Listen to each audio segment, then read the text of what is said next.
Hello, welcome to Blade Pride Chats, presented by the Leonard-Litz LGBTQ Foundation. We are streaming live on the social channels of the Washington Blade, Los Angeles Blade, and the It Gets Better Project. My name is Brian Wenke. My pronouns are he, him, and I am the executive director of the It Gets Better Project, the world's largest storytelling effort to empower LGBTQ plus youth. I am so honored to be moderating this panel today. We have some exceptional young people with us, and I'm going to let them talk about themselves and steal the spotlight for a little bit because they are super cool, and I was just chatting with them, and I am so excited to open that conversation to the masses. We might be having one more person join us. We're just having some technical difficulties, but that's so if you see someone pop in later, don't worry about that. That was intended on happening. Let's get started with some introductions. Brennan, let's start with you. Oh gosh. Okay. Hi. I'm Brennan Cannell. My pronouns are he, him, his. I just graduated from Walt Whitman High School in Bethesda, Maryland, right outside DC. Washington, D.C. And I'm going to be going to the new school in the fall to study contemporary music.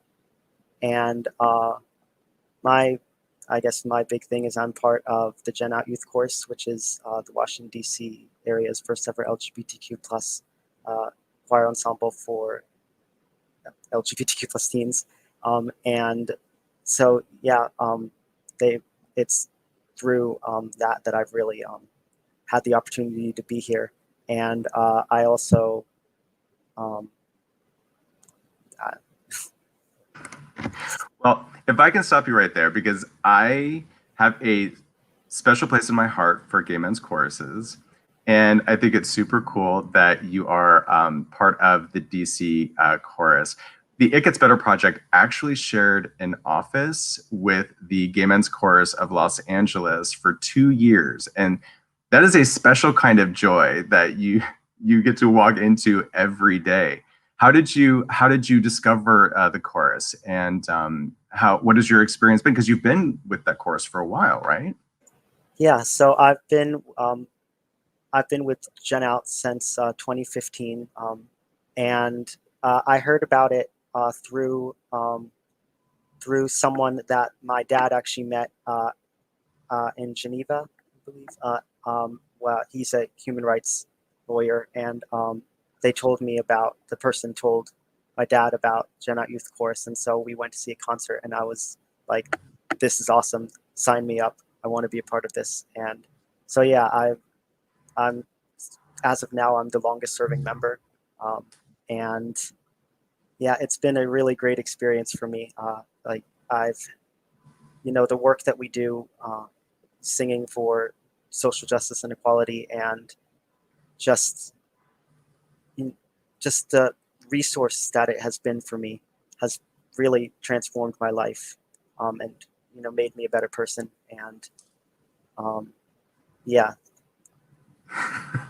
that's really cool. Before we jumped on, we were talking for the people who are watching today. Before we jumped on, we were talking about musicals and stuff like that, and as I said, there is a special kind of joy walking into a space every day where people are singing show tunes and are really convened around just camaraderie and finding the joy that we get to celebrate at least once a year with pride throughout the entire year. So super cool, Brennan. I love that. Will, why don't you take it away? Tell us a little bit about you. Hi, I'm Will Beckerman. I use he, him, his pronouns. I'm also from the DC area. I went to School Without Walls High School, or I guess technically I haven't officially graduated, but I will graduate on Tuesday, and that's very exciting. And then next year I will be working for AmeriCorps with the Literacy Lab in DC, and after that I'll be off to Middlebury College. In terms of LGBTQ activism, I have been the co-president of my school's Gender Sexuality Alliance for the last 3 years. And my big project is I'm this year, because my school makes everyone do a senior project, I wrote a paper and I did a lot of research about lack of LGBTQ inclusive education and how that can negatively affect LGBTQ students. And I have written a bill and I'm currently hoping, fingers crossed, to get it introduced in the city council to make LGBTQ inclusive education mandatory across subjects in DCPS. Incredible. That is so essential. And, you know, to be where you are now, presenting that kind of opportunity, it's, you know, we in California, where the It Gets Better project is based, we have a mandate through the Fair Education Act to integrate LGBTQ plus history into lesson planning. And it's not happening consistently. And sure, there are some states that are ahead of the curve, but you got to keep pressing. And thank you so much for doing that. It's important to be seen, not only in media, you know, which always gets sort of like the big spotlight, but being able to see yourself reflected and people throughout history that have made a difference in our lives. It's super, super important. And I do have one more question for you. For the folks that are watching, that are interested in launching a GSA or another Pride initiative in their schools, do you have any advice for them? My advice, you'll usually need a club sponsor or someone who will be willing to take that advice. There is usually a queer teacher at your school. They may not be out, and you may have to look for them. But even if there isn't, there will be teachers who want to help. There are always teachers who really do want to be there for students, and they know how these kinds of initiatives can really make a difference in the lives of their students. And most teachers do actually care about the students. So if you and even two friends just want to get together and say, we're going to go and we're going to do some activism, or even if it's not activism, you just want to have a place that's a safe space to talk, just starting that club and maybe putting up a few signs around the school, tell some people about it. People will be interested. People want to be advocates and be allies, and people generally will be interested. I agree. And you're right. There is at least one teacher that identifies. It's impossible. We are absolutely everywhere. No exceptions. Thank you, Will. That was great. Jojo, hi. You made it. I'm so happy. Hello, we're going through intros now. So tell us about yourself. My name is Jojo Brew. I currently go to Bard DC Early College, and once I graduate, I'll be getting an associate's degree in liberal arts. I graduate next week. I'm extremely excited. And once I graduate, I was gonna go to Bard Simon's Rock and study film and photography. I'm also working on a movie about DC and the communities in DC and how they've been torn apart during COVID and how just people have been impacted as a whole. And my goal for the movie is just to give people a space to just share their stories and just to figure out how can we rebuild our community and society. So you've been working with the Urban Health Media Project. Mm-hmm. And there was a recent survey that was released in the Blade this week about some of the tactics that young people were employing to kind of battle the issues around the quarantine, isolation, and not having access to peer networks and just the world in general. You know, and I know photography is a big thing for you. Would you say that having a creative outlet was something that helped you navigate the last year? It definitely was, if I'm being honest. The year before, just right when COVID hit, when it first began, my sister passed away, and I was very depressed. And it was so weird because like we couldn't even go out anymore, and I just wasn't myself. And I don't know, just photography just fell into my hands because I was just so tired of sitting at home and like crying and just feeling so sad that I just wanted to do something, and I just wanted to do something that made people happy, because when I see happy people, it just makes me happy. And I picked photography because it just truly means the world to me to capture the moment. And it's just like when you have that enjoyment of showing people your work and showing people how proud you are and dedicated towards your work really means the world to me. it just means the world to me that people even trust me to take their photos, and they understand that I'll like give them the photos that they deserve and want. So I just feel like capturing the moment is a very beautiful thing, and I just really enjoy my job, and I'm just so thankful that photography just fell into my lap. I'm a huge fan of photography. I'm not very good at it, but there's something to be said about, to your point, capturing the moment. And there's so many things that we experience in our lives that are just not easily translatable into language, right? And just being able to capture a moment as it's being experienced, I think, is a huge talent. And I'm a huge fan of photography for that reason, right there. So awesome. Well, we're gonna spend more time talking about that, and just in general about how young people have been navigating the last year. But it's Pride Month, right? So like we're gonna kick this off with some softball questions here. So let's go around the room, and we'll stay with you, Jojo, since we've got you. What does pride mean to you? What pride means to me, it just means that my community is happy, and I'm surrounded by people that accept me, and even if I don't know these people, I still feel loved by them.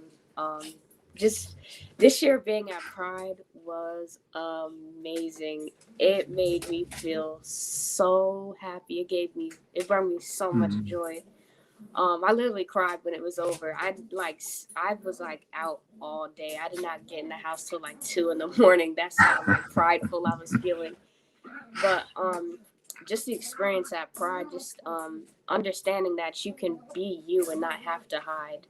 I can be male, I can be trans without looking wrong or someone judging me. So it just really means the world to me that I got to experience that, and you just get to feel the love. So I think pride really means to me is just respecting other people, educating people, just helping people better understand about people, really, and just their sexuality. And hopefully, just by raising awareness, people can stop asking or just stop doing negative things to other people. I mean, someone's sexuality really shouldn't concern you, and you really shouldn't care that much, in my opinion. So just enjoy life. Yeah, right. Most people don't have to answer those questions about their sexual orientation or gender identity, right? And yet queer people are required to do that frequently. But I hear you on the love thing, and the goal here is like Pride 365, right? Pride every single day. I love Pride in June. It's great, but we're here all year long, and there's no reason why we should have to confine our joy to 1 month. Thank you, Jojo. Brennan, what does pride mean to you? Yeah, so pride kind of for me is, I guess this might sound cliche, but celebrating who I am and just celebrating the people who have helped us get to the place we are today, like activists like Harvey Milk and Marsha P. Johnson, and it's celebrating those people, and also celebrating just like the community, as Jojo said, and who we are as people, and just living our true selves, and unapologetically. And well, also I also think pride is also taking a time to reflect, and also take the time to really look back on what has been done and what can be done, and learning from the past to help improve for the future and help with the next generation to come. I love how you brought up history. Throughout the 80s, we lost a huge number of queer people to the AIDS epidemic, and we lost all of that knowledge. And there's been a huge resurgence of interest in the roots of our community and the progress that we've made up to this point. I love that. Thank you for bringing that up. All right, Will.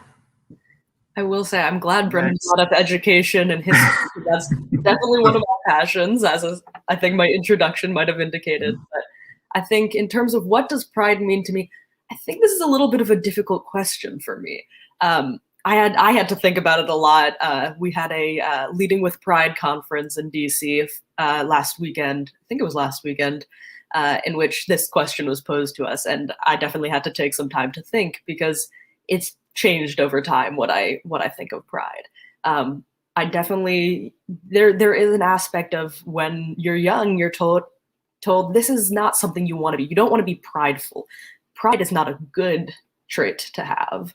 You don't want to have pride, but on the other hand, I do want to have pride. I want to be comfortable in myself and understand that. And I think at this point, my perception of pride is that I take pride in the fact that I have pride. My perception of pride is that I am comfortable in where I am in my journey. I know that I'm where I need to be. This may not be who I am forever, and it probably won't be who I am forever, but I'm comfortable in my understanding of myself right now. And I think too often people rush to try to label themselves or jump in the deep end in terms of, I have to go to all of the pride events and I have to do this. I have to follow all of the queer Instagram accounts because you feel like to have pride, I have to go all in. And I think pride for me is really just understanding that I'm where I need to be in my journey. I don't need to do everything right now because I've got some time to do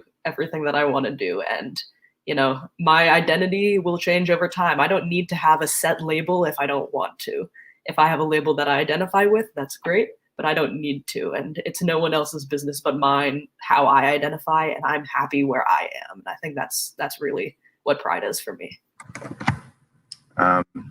Amazing. I love that. And, you know, the whole concept of fluidity, you know, and in terms of our experience, I think that's really important. And it's a concept that younger generations are pushing up to older generations that have been so reliant on labels. And, you know, older generations fought for those labels. And, you know, I think, you know, there may be some dissonance just in terms of understanding, but, you know, you have touched on something very important. Why should we have to limit ourselves? We change every year, we evolve, and our identity should be able to evolve as well, and how we navigate the world. So, you know, thank you for that.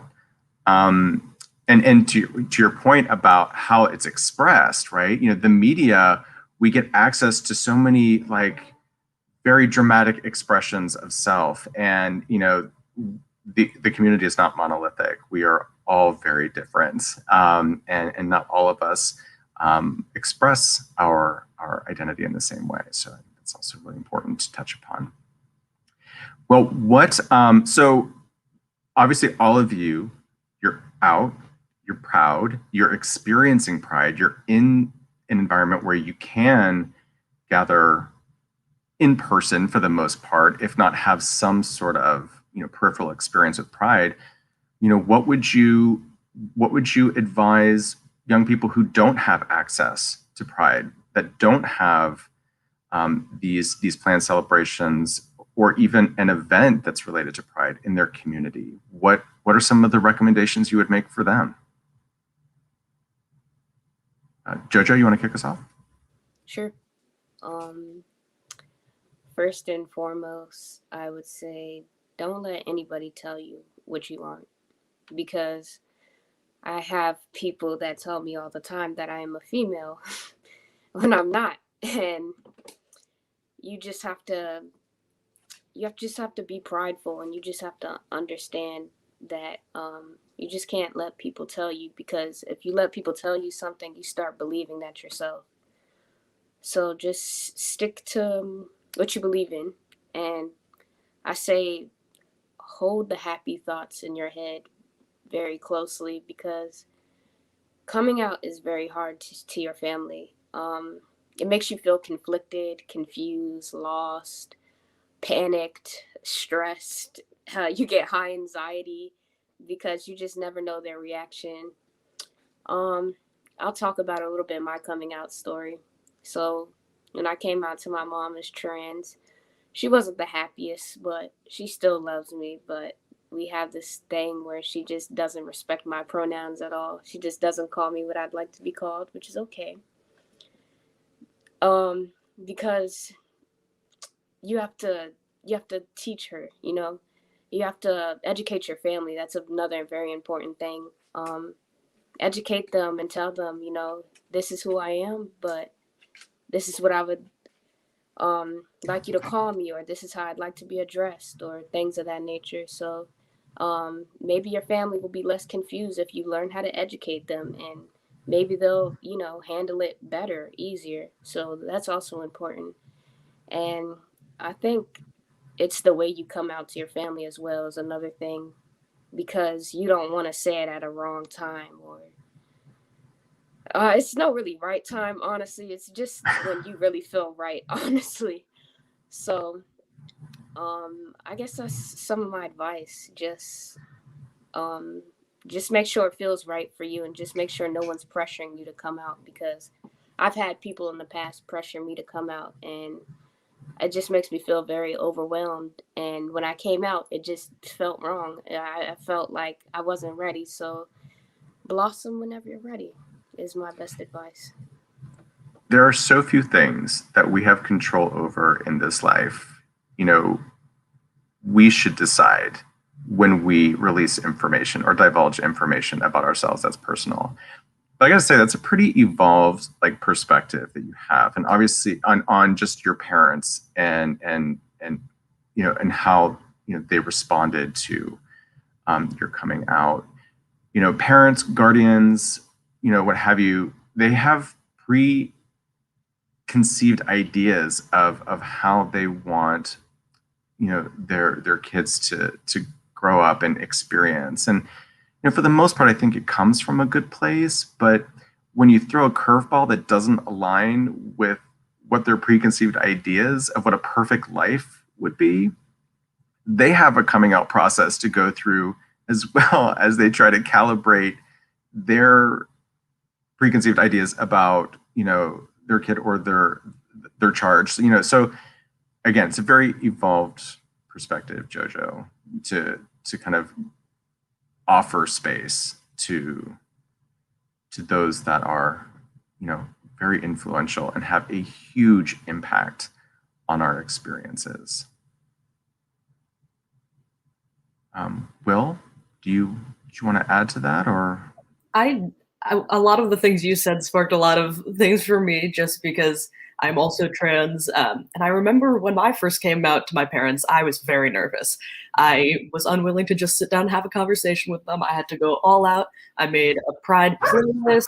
I baked cupcakes, and I made trans flags on them. It was a big process, but once I came out to them, I was very lucky that they were fairly accepting, and they are accepting. But I know one thing that was indicated to me was not that they didn't want me to be me. They were happy that I was being who I am, but they were nervous about what that might mean for my future, what that might mean for these different things that I love to do. I love to go out and hike. I love to be involved in these outdoors programs.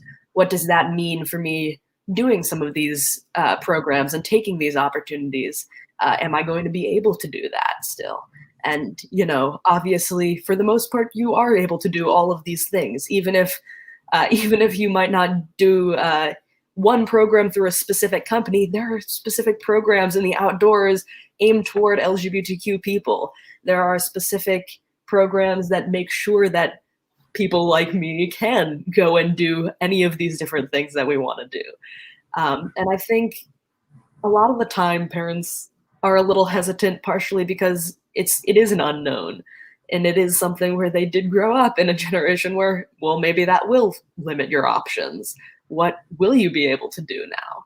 And we're very lucky to live in a time when, for the most part, you know, you might not live in the most liberal place now, but once you go off to, you know, college, most college towns are fairly liberal. Or if you can move to a city, once you're able to live on your own, most cities are fairly liberal. And are fairly, if not fully liberal, at least have some LGBTQ community that you can join and that you can find a safe space in. And for people who really don't have any sort of pride mechanism or ability to come out to their parents where they are, their parents wouldn't be accepting. If it's a place where you are safe unless you come out and you feel that you can stay in the closet, don't put yourself in danger if you don't have to. But for many people, it isn't a situation where they can stay in the closet because that is also a danger to them. And if that's the case, there are resources out there. There are resources, there are trans shelters, there are LGBTQ shelters, and particularly I know Casa Ruby is one in DC, LGBTQ youth shelters that help to make that process easier for people who could not continue to live in the closet and needed to come out for their own safety within themselves. But that did not necessarily give them the safest place around them, safest community around them. And so there are those resources out there if you need them. If not, if you still are willing to stay within the closet, once you're 18, you can go off and do what you want to, and that is an amazing thing that we have once you're an adult. And you can also always find, there's definitely going to be other queer kids in your area who are probably feeling many of the same things. And if you seek them out, you can probably find them, and you can find a community to have pride in there, even if you can't have a wider pride with everyone else. So. Yeah, I mean, safety, paramount importance. There's a lot of, I can see how young people feel pressured, especially with like days like National Coming Out Day, where it's like this expected milestone moment that you're supposed to have to declare yourself to the world, and you don't have to, right? It's not everyone's business, and also if you are not safe, you want to do your research ahead of time to make sure that there are safety nets to catch you if something should happen against your plan. I know at the It Gets Better Project's website, itgetsbetter.org, we have a whole list of direct service providers that are broken down by state that have services specifically designed for queer youth.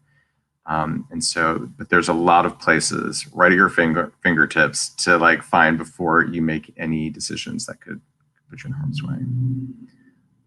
Brennan. Yeah, I really agree with what everyone's been saying, like prioritizing safety above all and self. And I'm coming from this with the perspective of someone who, has never completely been in the closet. I was kind of completely out at a really, really young age. And, I know that's not an experience that it's not like a common thing, but so I've always, been surrounded by like people who, do accept me for who I am. I have had, but there are people in my life, who don't completely understand that kind of thing, who are not educated on the experiences that we have just for being LGBTQ plus. And so looking at it, I guess addressing it from a point of view of empathy and education, like empathy is key. And so I think if you don't have a place, or if it's not safe for that to happen, like prioritize your own safety like beforehand, as everyone else has been saying. And also if there is the potential for that to happen, if the people around you are willing, but they just aren't educated on that issue, take the time to, try and educate them, be patient, be empathetic, that word, show empathy, and just be patient with yourself and don't rush the process. You'll know when you're comfortable, and yeah. So doesn't it seem kind of unfair how much preparation LGBTQ plus people have to put into creating their world? It's like, I get that there's a certain amount of expectation that you have to educate others, right? But there's like there's so much work, there's so much emotional labor involved in this. And, it's, we're working, that's what kind of motivates me, to continue our work with, it gets better. Like, because I am personally inspired by all of your stories. You're doing incredible stuff, amazing stuff. And the fact that you are confident enough in who you are to be on this very public platform talking about your experiences. I mean, it's it took me a long time to come to terms with who I was and to be able to connect the dots and determine who I was. And, just to see all of you just shining examples of just being yourself, coming at this from very different, perspectives, but unified in a lot of ways. It's super inspiring. And I hope that everybody watching right now is just as inspired as I am. Brennan, let's pivot, right? So we've talked about pride, and here's my transition strategy. So pride. So COVID is taking a turn for the better in the US with, increased vaccinations. And obviously we're seeing the world returning to some sense of normalcy, at least here in the US, where we can kind of venture out of our homes and start connecting with people in person, during Pride Month. This is great. But over the last year, especially young people who have been isolated, perhaps with, in toxic environments at home, separated from peer networks, what were your experiences over the last year? If you want to relive that, right? We're finally getting to a point where we can get out and enjoy the sun. But Brennan, what was the last year like for you? So, I'm actually, again, going to be going at this from kind of an unusual perspective. This time has really actually been very beneficial for me, personally. For me, last year when I was in school, I had a lot of trouble. I was having panic attacks all the time. I was not in a good situation. And so COVID, there is generational trauma associated with it. However, I think with me and hopefully with some others, that it's also been a time for me to reflect again and kind of take a step back and really grow as a person. I've really, this is the time where I've really started, for me, my experience was really, this was the time where I really started taking more action. I gave my presentation at Leading with Pride on addressing anti-Asian violence and bias. And this is a period where, I think I've mentioned this, where I've grown as a person.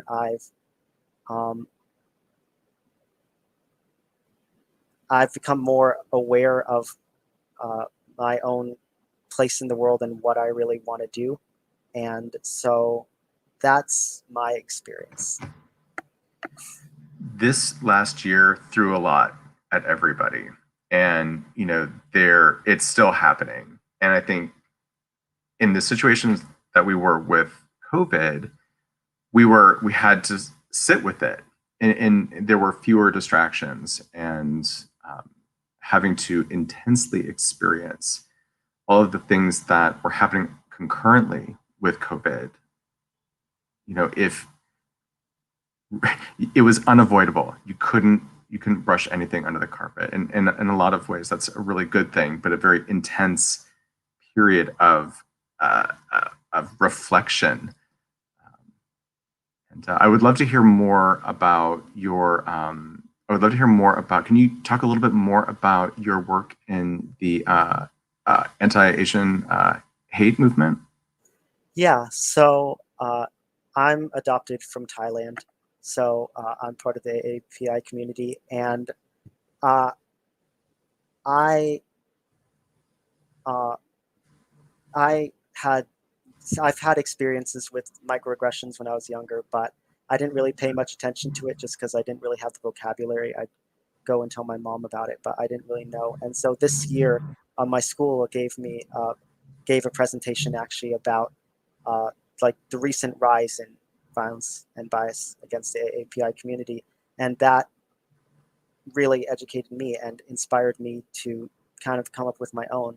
And with that, with this issue, I look at it, from a kind of historical perspective of this, the xenophobia in the past and systemic, uh, the actions that the government specifically has taken to systematically discriminate and uh, make laws and stuff that have attacked the Asian community. And so that's kind of the work that I was doing. Yeah. What if there are folks who are watching that want to get more involved, what would you recommend? Well, I mean, educate yourself is a big thing. I know that's like a big answer, but also, one of the parts of my presentation was kind of, speak out when you see microaggressions happening. Like one of the big things that, I think is coming into people's consciousness is the idea of the model minority myth and how that, is used to pit people of color against each other. But it's also it's that perception that Asian Americans are kind of this monolithic group that are living this American dream and are, if you put it on a scale, I guess they're the minority group that is like all the other minority groups are measured against them, I guess, and they're usually seen as kind of superior, and which is not true at all. But sorry, I'm kind of losing track of where I'm going with this. But going back to the idea of just speak up against microaggressions, and that goes back to my idea of empathy. You don't want to be judgmental when you do it. One of the things that you don't want to be starting a fight. I know that sometimes like talking about race and bias and all that is a very emotional and can be a triggering thing, and you might want to explode. But I think that the best way to approach that is just to show empathy and be non-judgmental and try and make it a learning opportunity for others. And yeah, so educate yourself, speak up against bias, interrupt. You can question. Like sometimes the questions, of course, are going to be rhetorical because you already know the implications of what they're trying to say, but it gives them a chance to reflect as well, the perpetrators. So yeah, that's kind of the gist of.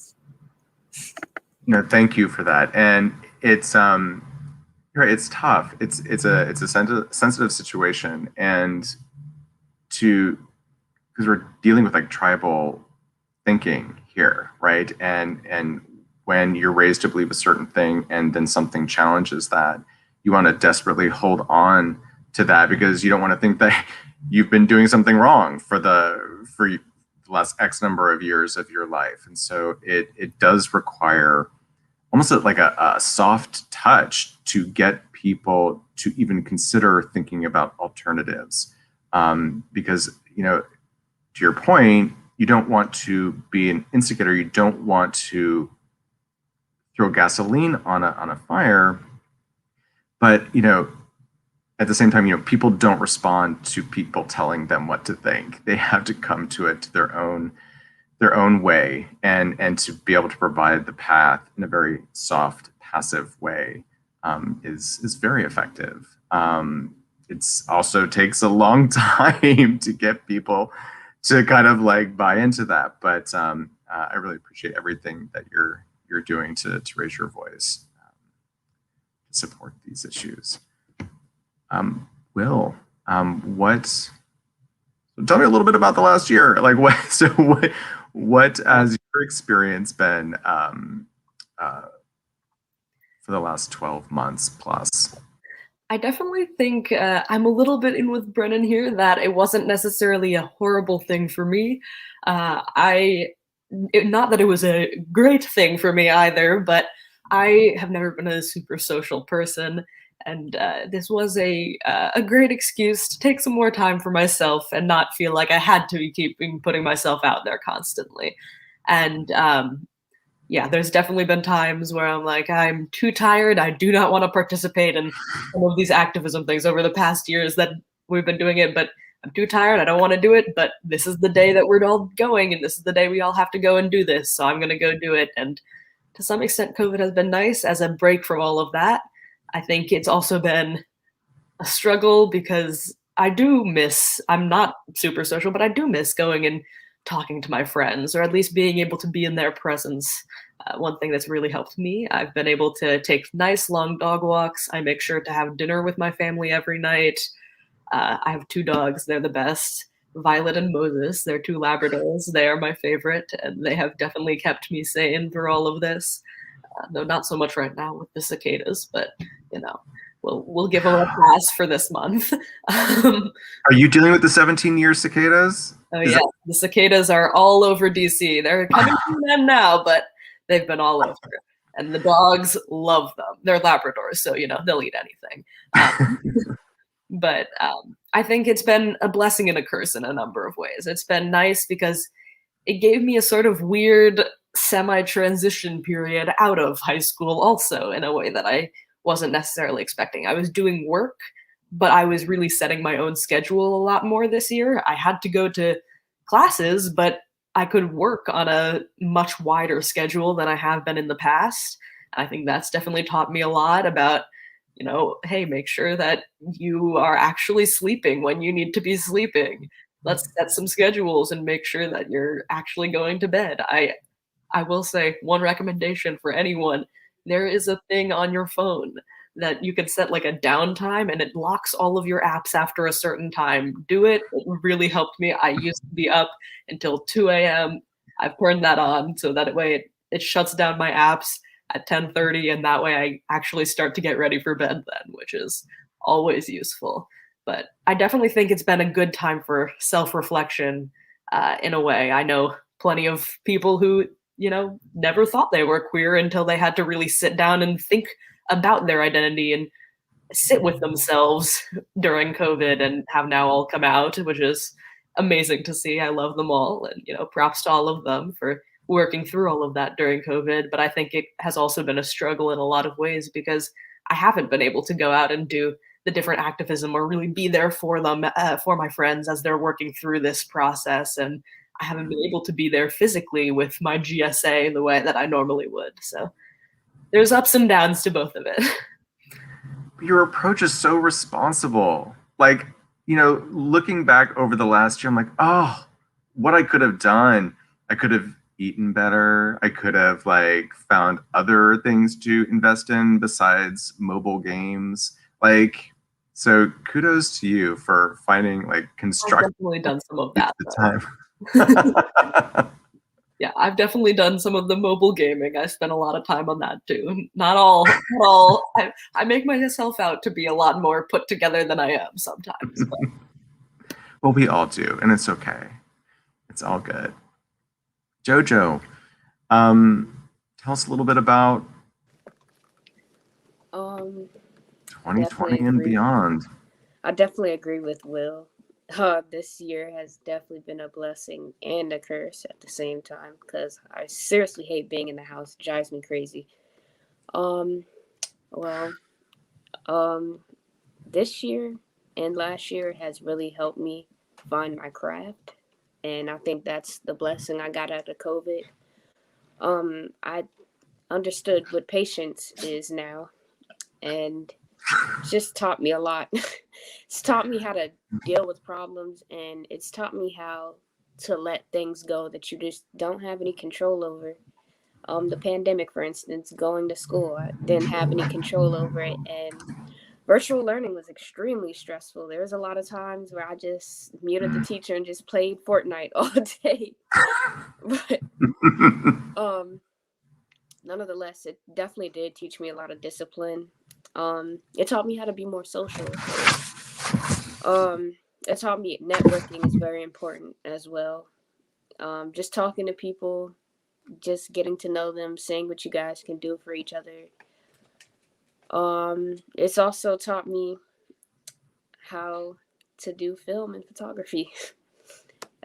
Just being so bored in the house, making nothing into something has just been like one of the things I've just been doing. And just being gay. Really. Right. I'm an introvert, and Jojo, you remind me of my partner, who is an extrovert. And like, I am perfectly comfortable staying at home, watching TV. I'm a fiddler, right? So like, whatever, tidying up papers, I'm okay with that. But he needs to get out, like, and be with people and out in the world, So I feel for all of the extroverts out there that had a rough go of the last few months. Well, we don't have a ton of time left. We've almost gone our full hour here, but I do want to I don't want to end on like a dark note, but like I'm very curious, and this isn't dark. I'm gonna see if I can like phrase this. So like, what do you think? So young people today are experiencing a vastly different world than earlier generations, just from the digital perspective and social media and this new second world that exists in this virtual space. Taking that into consideration, and you can factor it into your answer or not, but what do you think, as a young LGBTQ plus person, is the greatest obstacle that you and your peers are facing right now? Will, you're nodding your head. Let's go to you. Yes, I have definitely thought about this a good deal. I think social media is another one of those things, like COVID, that is a blessing and a curse in a lot of ways. It causes a lot of the polarization that we're seeing right now, political polarization, that is, and it can really, people are so quick on social media because we have this network. You see things quickly and you react quickly, and it feels like everything moves really quickly. You have to know who you are because you have to announce it on social media, and then everyone will know, and then everyone will be able to comment on it. And that is always something that I think can be really stressful for kids. And there's a lot, particularly as an LGBTQ kid, of having to present yourself a certain way on social media, both to be accepted by the queer community, but also to be accepted by the wider cishet heteronormative community, to understand that you're walking kind of a fine line on social media. Do I want to be perceived by the general public if my Instagram is an open account to the general public? Mine is not, personally. I'm a little scared of doing that. But if you are someone who has your Instagram account open, what will people see, and will they judge me as something? Will they associate me as like one of those people, which is a term I hate, but I've heard used. Oh, well, you're not one of those gay people. You're not one of those trans people because you're less flamboyant or you're more flamboyant. Why is one thing judged as okay while the other isn't? And I think one of the greatest issues within this wider media world is that there is so much pressure to fit into specific norms because everyone can see it and everyone will tell you what they think of it on these social media platforms. It's a lot less real for people than if I'm face to face with you. It's a lot harder to say to someone face to face, here's what I think of you and here's why I think that. And with social media, people are a lot more likely to make those judgments and to tell you those judgments. And so in that way, I think it can be really stressful for young people. On the other side, though, it can be a great benefit. I've done so much activism and education through social media. My GSA has an Instagram. I'm very proud of the work we do. We've done, in October, we did a series of posts, 2 per week, all regarding different LGBTQ historical figures for LGBTQ History Month. And we get to share so much and educate people through this platform. And, you know, someone may not have known a lot of people who are queer, but on social media, they can see queer celebrities or, you know, other people who they may not have known were queer, and they can get to know them through social media and start to become accepting and start to become immersed in this culture and start to understand it more. So it's a benefit and a downside to social media, that you are out there for everyone to see and everyone to judge, but you can do a lot of social good through that platform. Yeah, it's kind of like it's a double-edged sword, right? You know, there's lots of value to it, but yes, we are exposed when we are on social, and not only that, it stays with you, right? You know, it doesn't go away. And so I appreciate those perspectives. Thank you very much, Will. Brennan, what are some of your thoughts on some of the biggest obstacles LGBTQ plus youth are facing right now? So, I guess I agree with everything Will said. I guess like the main thing on my mind that this question made me think of is just the issue, I guess, of within, I guess, schools, sometimes with respecting pronouns and the names that you prefer to go by. I bring this up just because I have I've had some friends who, you know, recently graduated, and you know, the school did not announce their like preferred name. They used a different name, and that was really, you know, that really kind of opened my eyes, you know, to that kind of struggle that they face and a lot of youth face, I guess. And so that's the main thing, I guess. My thing, I don't know. I think that it is a very big issue, and it's something that I would, you know, I had never really considered that before, just because my school, I guess, has systems in place where they wouldn't let that happen necessarily, or maybe they would. But so that's just something that was really on my mind, of something like a big thing that really had a huge impact on people that I know. And yeah, and also just, yeah. There's such a lack of appreciation for what goes into creating an identity. And it starts very intensely, in our teen years, when we're starting to explore the world in a much more unfettered way. And to finally make a decision about how you want to be perceived, how you want to be referenced as, and to have the world pushing against that, I just think is one of the biggest insults that you can make, right? And so it's like, if people truly appreciated the process of identity development, they might be a little more respectful of how people want to be engaged with as that identity.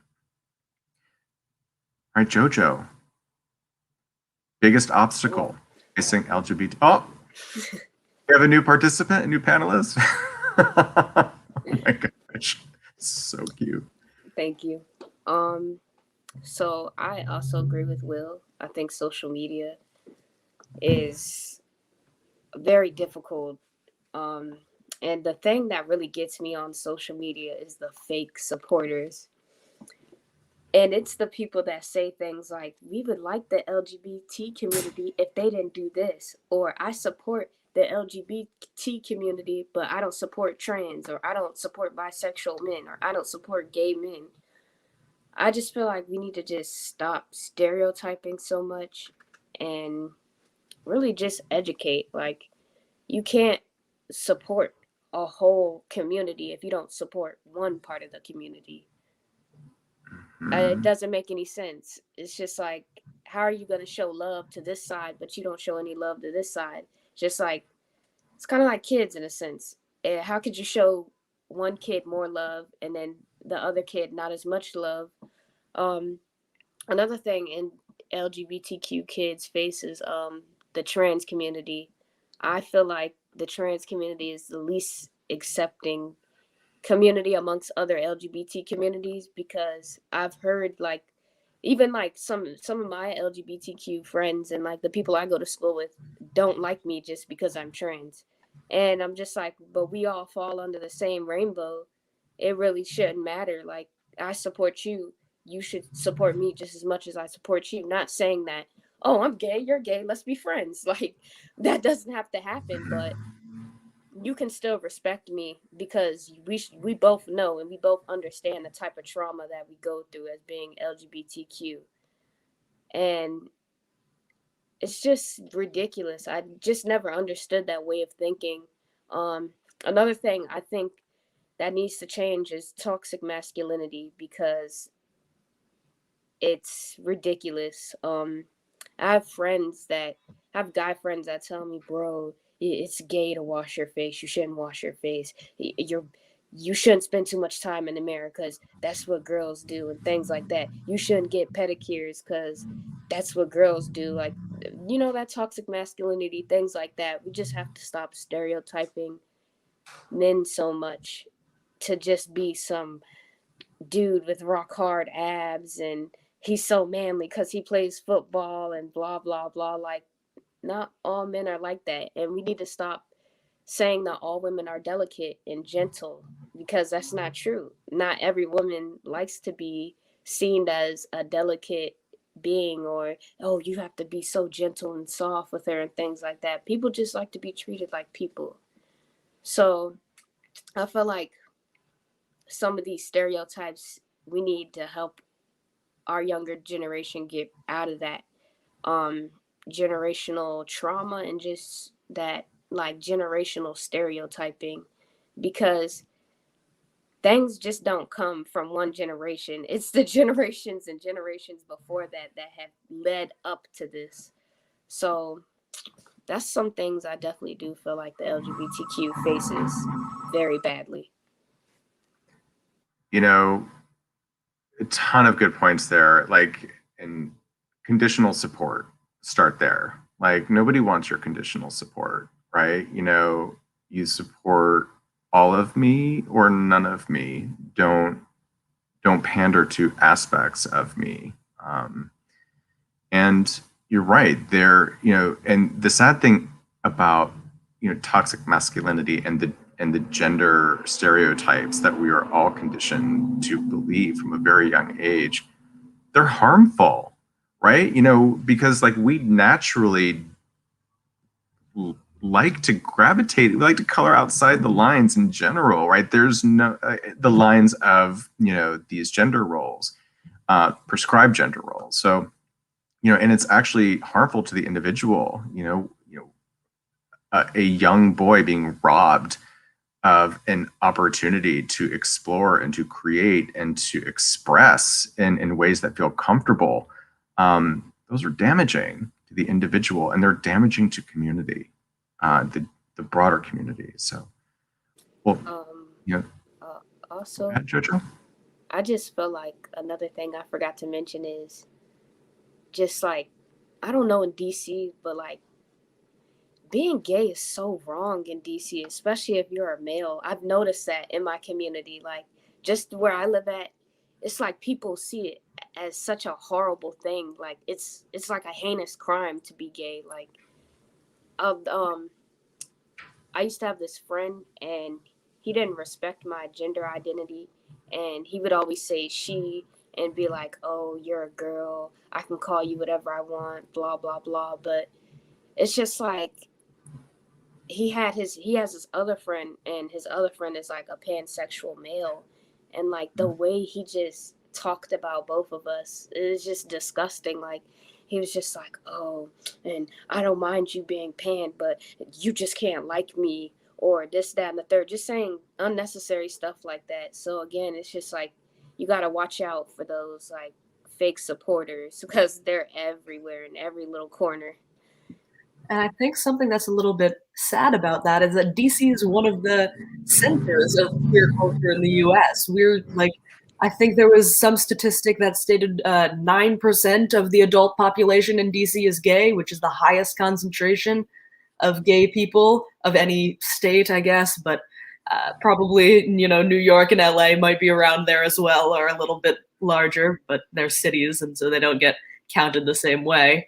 But it's unfortunate that even within this kind of what's considered generally an ultra liberal or a generally fairly, you know, progressive and liberal community, we still see a lot of this stigma within the queer community of, you know, we don't accept trans people, and out of the queer community of, well, I didn't know that you were gay. Why didn't you tell me this? I should have known this. This is my business and I don't accept you. And I think it's quite an unfortunate thing that we're not at a place where we can just assume that people are accepting, even in a place like DC. But there is a lot to be said for the progress that's being made, and that you really, even when there are those people who are, you know, fake supporters, as there often are, being able to at least sit down and say, well, why can't you accept me being gay? Why can it only be you accept me being me if I don't like you, or if I don't do this?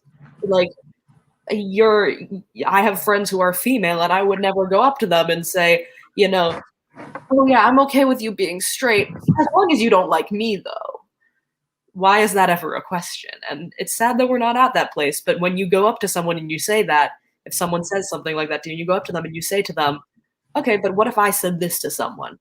Have them think through that. They will start to maybe think, maybe I shouldn't have said that. And there are a couple communities, and there are a number of communities in DC and a number of communities around the US that they're really not at a place where this type of acceptance is generalized, but we're making progress, which is always nice to see. Well, on that note, Bill, because we've been talking about some heavy stuff here, and it's important stuff, and I would love to talk about, like, before we say goodbye to everyone, I would like to go around the virtual room and, like, let's think about progress, right? And one thing that you are thankful for heading into the rest of 2021. Will, do you wanna start us? Sure. So, you know, I don't know, this isn't necessarily progress that's happened really recently, but something that I'm thankful for, and I've seen being in DC, and I remember this very specifically in 2015 when gay marriage was legalized nationally. I remember, you know, the White House was lit up with the rainbow flag, and seeing within DC, seeing the monuments, seeing these symbols of our democracy representing our community, that I think is a really important step. And additionally, having, in recent days, having the Department of Education state that schools that receive federal funding based on this ruling last summer about employment, the Supreme Court ruling this past summer about LGBTQ discrimination in employment, saying that within education also, you can't discriminate against LGBTQ kids. You cannot discriminate against someone because they are LGBTQ within education as well, and extending those Title IX protections to LGBTQ people. All of those things on the political spectrum, I think, are really important and really hit me. And they're great memories, and they make me so happy to think about. So nice. Thank you, Will. Brennan. Yeah, I do have like one question. Like, does it have to be LGBTQ plus specific? No. Okay.